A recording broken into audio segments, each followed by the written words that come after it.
ঈদের জামাতে দ্রুত নির্বাচন চেয়ে দোয়া প্রার্থনা। আগামী বছরও একইভাবে আমরা নগরবাসী ঈদ উদযাপন করব, বলছেন উপদেষ্টা আসিফ। জানাবো ঈদের নামাজ শেষে যা বললেন সার্জিস আলম। জানাবো কারাগারে আওয়ামী লীগ নেতাদের ঈদ। এবং সর্বশেষ জানাবো খালেদা জিয়ার পরিবারে ঈদের ছবি পোস্ট করে যা বললেন আসিফ নজরুল। শুনছিলেন সংবাদ শিরোনাম, এবারে বিস্তারিত। ঈদের জামাতে দ্রুত নির্বাচন চেয়ে দোয়া প্রার্থনা।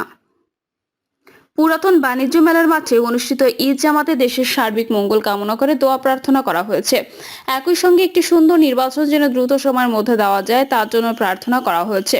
সকাল 8:30টায় রাজধানীর শেরেবাংলা নগরের এ মাঠে ঈদের জামাত অনুষ্ঠিত হয়। ঈদের জামাতের এই আয়োজন করে সিটি কর্পোরেশন। ঈদ জামাত শেষে বিশেষ প্রার্থনা করা হয়। জামাতের ইমামতি করেন কারি গোলাম মোস্তফা এবং বিকল্প ইমাম হিসেবে ছিলেন ইসলামিক ফাউন্ডেশনের সহকারী পরিচালক মুফতি জুবায়ের আহমদ আল আজহারি।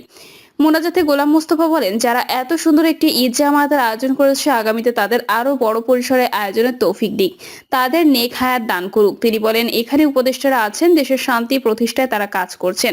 আমরা প্রার্থনা করি আগামীতে খুব দ্রুত সময়ের মধ্যে যেন তারা নির্বাচন দিতে পারেন।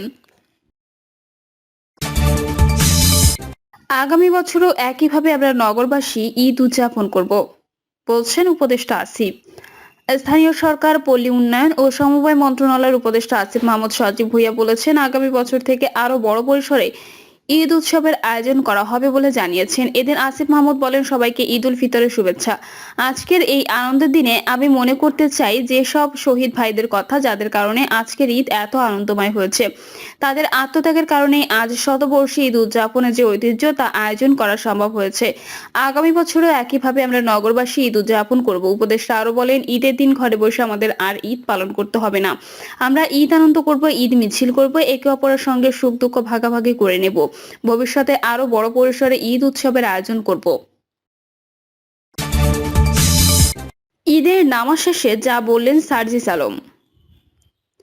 জাতীয় নাগরিক পার্টির মুখ্য সংগঠক সার্জিস আলম বলেছেন, রমজানের অন্যতম উদ্দেশ্য হলো তাকওয়া অর্জন করা আর সব নেতিবাচক কাজ থেকে দূরে থাকা। আল্লাহর প্রতি যেমন বান্দার হক রয়েছে, তেমনি বান্দার প্রতি আল্লাহর হক রয়েছে। এই হক যেন আমরা আমাদের জায়গা থেকে আদায় করতে পারি। সার্জিস আলম বলেন, পৃথিবীতে অনেক মুসলিম ভাই বোনেরা আছেন যারা আমাদের মতো করে ঈদ করতে পারছেন না। ভারতে উগ্র সাম্প্রদায়িক কিছু হিন্দুত্ববাদী গোষ্ঠী রয়েছে, তাদের কাছে আমাদের মুসলিম ভাইয়েরা মজলুম। ফিলিস্তিনি সহ মধ্যপ্রাচ্যের অনেক দেশে মুসলিম ভাইয়েরা মজলুম হিসেবে রয়েছেন। তিনি আরো বলেন, আমাদের দেশে মায়ানমারের অনেক মুসলিম মজলুম ভাইয়েরা রয়েছেন। আমরা পৃথিবীর সব মুসলিম ভাইয়ের জন্য দোয়া করব, পৃথিবীর সব মানুষের জন্য দোয়া করব, যেন আমরা একসঙ্গে আমাদের মনের সংকীর্ণতা, আমাদের সীমাবদ্ধতা কাটিয়ে দেশের জন্য মানুষের কল্যাণে কাজ করতে পারি। এই ক্ষণস্থায়ী জীবনে এমন কিছু করে যেতে পারি যেন ইহকাল পরকালে শান্তিতে বসবাস করতে পারি। কারাগারে আওয়ামী লীগ নেতাদের ঈদ। গত বছরই তাদের বাড়ি ভর্তি মানুষ ছিল। কেউ ঈদ সেলামি দিতে আসছেন, কেউ নিতে, কেউ আবার ঈদ শুভেচ্ছা বিনিময় করতে আসছেন। মন্ত্রী, এমপি এবং নেতা, নানা পদ পদবি আর কতই না দাপট ছিল তাদের, অথচ এখন তাদের হাতে হাত করা পিছমোড়া দিয়ে তাদের তোলা হচ্ছে আদালতে। ঠিক ধরেছেন, বলছি পতিত সরকারের পদস্থ কর্মকর্তা ও আওয়ামী লীগ নেতাদের কথা। একসময়ের দৌর্দন্ত্র দাপটে এই নেতারা এখন বড্ড অসহায়। তাদের একজন সাবেক প্রধানমন্ত্রীর উপদেষ্টা সালমান এফ রহমান, কি ছিল না তার অর্থবিত্ত বা ক্ষমতা, এখন সবই হাতছাড়া। তিনিও ঈদ করছেন কারাগারে। আওয়ামী লীগের উপদেষ্টা পরিষদ সদস্য সাবেক মন্ত্রী আমির হোসেন আমু, আওয়ামী লীগের একসময়ের মিস্টার সিদ্ধান্ত নামে খ্যাত এই নেতা দলে অপমাক্ত হলেও এলাকায় আধিপত্য ঠিকই ধরে রেখেছিলেন। তার কাছে হাজিরা দিতে ও দোয়া নিতে হতো বহু শিল্পপতির। বরিশাল অঞ্চলের নেতা হতে হলে হাতে গোনা যে 2-3 জনের আশীর্বাদ প্রয়োজন হতো, তিনি তাদেরই অন্যতম। প্রতাপশালী এই নেতার গ্রেপ্তারের পর তার ঢাকার ও ঝালকাঠির বাসা থেকে বিপুল পরিমাণ টাকা উদ্ধার করেছে। কারাগারে অসহায় ঈদ পালন করেছে তিনিও। যদিও সম্প্রতি আদালতের সাবেক এই মন্ত্রী বলেছিলেন, আমি ঢাকা বারের সদস্য, হাইকোর্ট বারের সদস্য, এখানকার পরিবেশ দেখে দুঃখিত। এই পরিবেশে কিছু বলা উচিত না, মামলা চলবে, ভবিষ্যতে আমি আমার বক্তব্য উপস্থাপন করব। রাষ্ট্রপক্ষের আইনজীবী অনেক কথা বলেছেন, আমি একজন রাজনীতিবিদ, রাজনৈতিক বক্তব্য দিতে গেলে 2 ঘন্টা লেগে যাবে। তিনি বলেন, আমরা একে অপরের ভাই ভাই, মিলেমিশে থাকা উচিত। আমরা একসঙ্গে থাকবো, কেন দ্বন্দ্বে জড়াবো? আশা করছি এ পরিবেশ থাকবে না। তার এই কথার মধ্যে বিএনপি পন্থী আইনজীবীরা চিৎকার শুরু করেন। তারা বলতে শুরু করেন, তিনিই ভয় দেখাচ্ছেন। তখন রাষ্ট্রপক্ষের আইনজীবী তাদের শান্ত করেন। পরে আমু বলেন, আমরা যার যার পক্ষ অবলম্বন করব, নিজেরা কেন দ্বন্দ্বে জড়াবো? আওয়ামী লীগের সভাপতি মণ্ডলীর সদস্য সাবেক মন্ত্রী engineer Mosharraf Hossain, doctor Abdur Razzaq, lieutenant colonel Faruk Khan, Shahjahan Khan, Kazi Zafrullah, doctor Mostafa Jamal Mohiuddin, advocate Kamrul Islam, সাবেক আইনমন্ত্রী আনিসুল হক, দলের যুগ্ম সাধারণ সম্পাদক ও সাবেক মন্ত্রী ডক্টর দীপু মনিরও ঈদ কাটছে কারাগারে। এক একজন এক একটা আসনে ধরাকে সরাকেন করলেও এখন তাদের অসহায়ত্ব কেউ পাশে নেই। সাবেক শিল্প প্রতিমন্ত্রী ও মহানগর আওয়ামী লীগ নেতা কামাল আহমেদ মজুমদার তো শেষ বয়সে এসে কারাগারে যন্ত্রণা না নিতে পেরে রাজনীতি ছেড়ে দেওয়ারই ঘোষণা দিয়েছিলেন। তিনি আদালতে বলেন, আমার ৭৬ বছর বয়স, আমার চোখ ৭০% নষ্ট হয়ে গেছে, আমার পরিবার সম্পর্কে কোনো খোঁজ খবর নিতে পারছি না। আমি মৃত্যুর আগ পর্যন্ত আওয়ামী লীগের রাজনীতি করব না। রাজনীতি থেকে ইস্তফা দিলাম। আমি আওয়ামী লীগের কোনো পদে নেই। এখন থেকে প্রাথমিক সদস্য পদ থেকেও পদত্যাগ করলাম। একের পর এক মামলা দেওয়া হচ্ছে, একের পর এক নির্যাতন করা হচ্ছে, এই বয়সে আমার উপর জুলুম চালানো হচ্ছে। আল্লাহকে ডাক দেওয়া ছাড়া কোনো উপায় নেই, বলেন ঢাকার রাজনীতির এই প্রভাবশালী নেতা। সাবেক প্রধানমন্ত্রী পুত্র সজীব ওয়াজেদ জয়ের কথিত ছোট ভাই সাবেক আইসিটি প্রতিমন্ত্রী জুনায়েদ আহমেদ পলকও ঈদ করছেন কারাগারে। সবচেয়ে প্রভাবশালী এই প্রতিমন্ত্রী এখন সবচেয়ে অসহায়।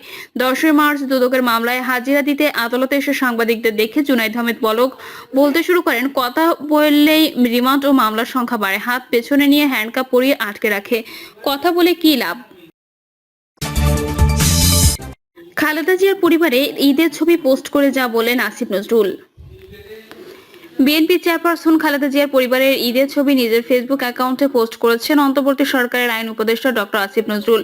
দিবাগত রাতে তার পোস্ট করা ছবিতে দেখা যাচ্ছে এক ফ্রেমে খালেদা জিয়া, তার ছেলে তারেক রহমান, পুত্রবধূ জোবায়দা রহমান ও নাতনি জাইমা রহমান, তাদের সবাই মুখে হাসি। পোস্টে আসিফ নজরুল লিখেছেন, আল্লাহ সর্বশ্রেষ্ঠ বিচারক, তিনি জালিমকে করেছেন বিতাড়িত, মজলুমকে প্রশান্ত। বিএনপি সূত্রে জানা গেছে, আসিফ নজরুলের পোস্ট করা ছবিটি 8 বছর পর পরিবারের সদস্যদের নিয়ে লন্ডনে বড় ছেলে তারেক রহমানের বাসায় খালেদা জিয়ার ঈদ উল ফিতর উদযাপনের। গত 8 January Sheikh Tamim bin Hamad Al থানির পাঠানো রাজকীয় এয়ার অ্যাম্বুলেন্সে করে সাবেক প্রধানমন্ত্রী চিকিৎসার জন্য লন্ডন পৌঁছান। হিথ্রো আন্তর্জাতিক বিমানবন্দর থেকে সরাসরি তাকে অ্যাম্বুলেন্সে করে ডেভিশনাশায়ার প্লেসে দ্য লন্ডন ক্লিনিকে ভর্তি করা হয়েছে। 17 দিন চিকিৎসাধীন ছিলেন এই হাসপাতালে অধ্যাপক জন প্যাট্রিক কেনেডির তত্ত্বাবধানে। এরপর লন্ডন ক্লিনিকে তার জন্য গঠিত মেডিকেল বোর্ডের সিদ্ধান্তে ছেলে তারেক রহমানের বাসায় অধ্যাপক প্যাট্রিক কেনেডি ও অধ্যাপক জেনিফার ক্রসের তত্ত্বাবধানে চিকিৎসাধীন আছেন খালেদা জিয়া। 79 বছর বয়সী সাবেক প্রধানমন্ত্রী খালেদা জিয়া দীর্ঘদিন থেকে liver cirrhosis, kidney, heart, diabetes, arthritis সহ নানা শারীরিক অসুস্থতায় ভুগছেন। 2015 সালে লন্ডনে ঈদের পর 25শে সেপ্টেম্বর বিএনপি চেয়ারপারসন নেতাকর্মীদের সঙ্গে ঈদ শুভেচ্ছা বিনিময় করেন। ওই অনুষ্ঠানে মায়ের পাশে তারেক রহমান ও তার স্ত্রী ডক্টর জোবায়দা রহমানও ছিলেন। 2018 সালে বিএনপি চেয়ারপারসনের একটি দুর্নীতির মামলায় গ্রেপ্তার হয়ে পুরনো ঢাকায় কেন্দ্রীয় কারাগারে বন্দী ছিলেন। করোনা সময়কালে সরকার তাকে বিশেষ কারামুক্তি দেয়। কারামুক্তি অবস্থায় 4টি ঈদে কেটেছে কারাগারে ও বাংলাদেশ মেডিকেল বিশ্ববিদ্যালয় হাসপাতালে। প্রিয় দর্শক, এই ছিল এখনকার সর্বশেষ সংবাদ। আপডেট সব সংবাদ পেতে চ্যানেলটি সাবস্ক্রাইব করে বেল আইকনটি ক্লিক করে রাখুন।